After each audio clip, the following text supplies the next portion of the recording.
Assalamualaikum warahmatullahi wabarakatuh. Saya Aulia Zanjabila, mahasiswa PPG Prajabatan Gelombang 1 tahun 2023, Program Studi Pendidikan Guru Sekolah Dasar, Universitas Sriwijaya. Di sini saya akan membahas mengenai kesimpulan materi dari refleksi setelah mempelajari topik 1 mata kuliah Filosofi Pendidikan Indonesia mengenai relevansi pendidikan nasional guna untuk memenuhi tugas koneksi antar materi mata kuliah Filosofi Pendidikan Indonesia.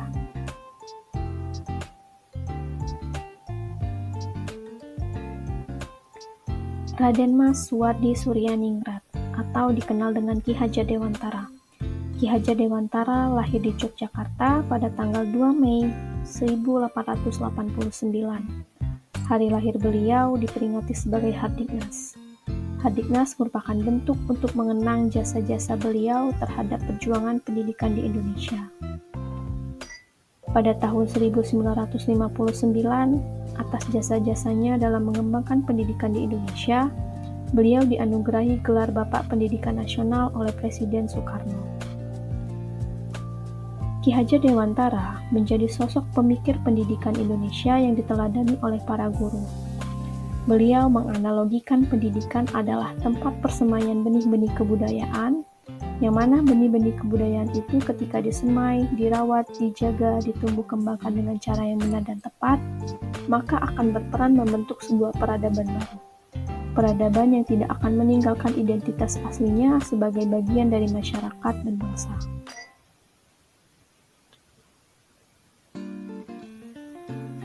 Dengan maksud agar segala unsur peradaban dan kebudayaan dapat tumbuh dengan sebaik-baiknya dan dapat kita teruskan kepada anak cucu kita yang akan datang. Kita ketahui bahwa pemikiran tentang Ki Hajar Dewantara terkenal dengan trilogo filosofi. Ing Ngarso Sung Tolodo, ing Madya Mangunkarso, Tut Wuri Handayani. Ketika kita berada di depan, kita mampu menjadi panutan atau teladan untuk yang lainnya.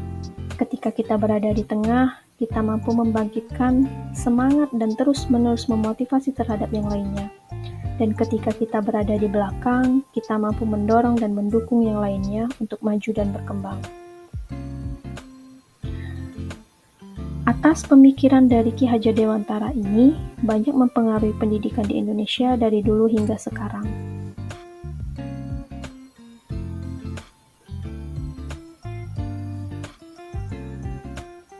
Perjalanan pendidikan nasional. Pendidikan sebelum kemerdekaan. Penjajahan di masa kolonial, terdapat kebijakan pendidikan yang diskriminatif dan menghalangi pertumbuhan penduduk pribumi. Pada zaman kolonial, pembelajaran hanya sebatas menulis, membaca, dan menghitung seperlunya. Dan hanya mendidik calon pegawai dalam mendukung usaha dagang pemerintah Hindia Belanda. Atas dasar kesenjangan dan diskriminatif, itulah yang menggugah para pemuda yang menginginkan perubahan dalam pendidikan, seperti terbentuknya Budi Utomo, Sekolah Kartini, dan Sekolah Taman Siswa.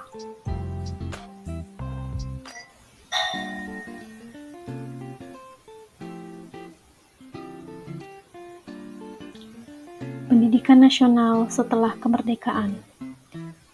Histori pendidikan di Indonesia setelah kemerdekaan sampai saat ini banyak mengalami perubahan, mulai dari tujuan pendidikan, sistem pendidikan, dan kurikulum pendidikan. Hal ini terlihat pada awal kemerdekaan. Sistem pendidikan di Indonesia masih belum stabil sehingga banyak melakukan perubahan-perubahan sistem, perubahan tujuan, maupun perubahan kurikulum pendidikan. Seperti yang kita ketahui bahwa perjalanan kurikulum pendidikan Indonesia dimulai pada tahun 1947 hingga kurikulum merdeka pada tahun 2022. Pendidikan saat ini belum dapat melepaskan belenggu peserta didik untuk merdeka. Karena masih banyak guru yang menggunakan metode konvensional sehingga peserta didik masih pasif dalam menerima pembelajaran.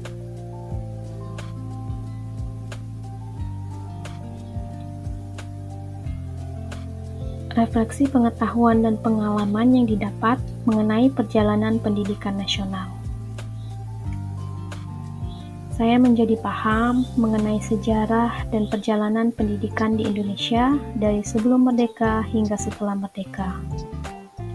Dan saya menjadi paham atas dasar pemikiran-pemikiran Ki Hajar Dewantara yang diadaptasi dan diimplementasikan di pendidikan Indonesia. Saya juga menanamkan pemikiran bahwa sejatinya guru sebagai pendidik hanya dapat menuntun hidup dan tumbuhnya kekuatan-kekuatan peserta didik sesuai dengan kodratnya dan tidak dapat memaksakan kehendak guru. Saya juga menyadari dan saya juga paham bahwa pendidikan berubah seiring perubahan zaman, yang mana sebagai calon guru harus mampu menyesuaikan diri dengan perubahan dan pembaruan yang ada.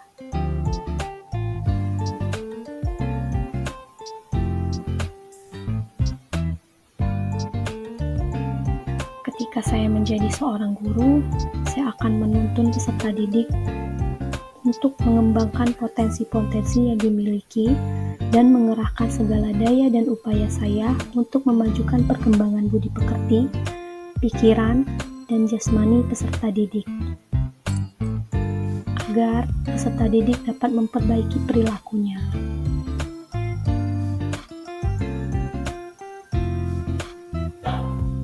Sekian penjelasan saya. Saya akhiri. Wassalamualaikum warahmatullahi wabarakatuh.